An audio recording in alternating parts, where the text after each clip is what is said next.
મધ્યપ્રદેશના ગ્વાલિયરથી એક આશ્ચર્યજનક ઘટના સામે આવી।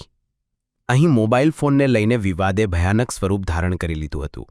ફોનના કારણે વિવાહિત સંબંધોના પાયા અચમચી ગયા। જી હા, વાત કંઈક એમ છે કે પત્ની લાંબા સમયથી નવો મોબાઈલ ફોન મેળવવા માટે જીદ કરી રહી હતી। પતિ પાસેથી નવો મોબાઈલ ફોન ખરીદવાની વાત પણ કરી હતી। આના પર પતિએ કહ્યું કે આર્થિક સ્થિતિ સારી ન હોવાથી તેને મોબાઈલ બાદમાં લઈ આપશે।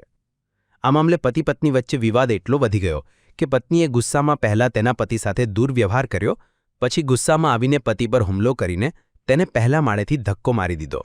ત્યારબાદ તેની ચીસો સાંભળીને પડોશીઓ દોડી આવ્યા અને સંબંધીઓ તેને હોસ્પિટલમાં લઈ ગયા। તેનો પગ ફ્રેક્ચર થઈ ગયો હતો। ઇજાગ્રસ્ત પતિને સારવાર માટે હોસ્પિટલમાં દાખલ કરવામાં આવ્યો હતો।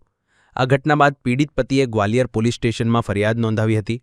પોલીસે આરોપી પત્ની સામે મારામારી, ખૂની હુમલો, ધમકી સહિતની અન્ય કલમો હેઠળ ગુનો નોંધ્યો છે। આવી જ માહિતી માટે જોતા રહો મંતવ્ય ન્યૂઝ।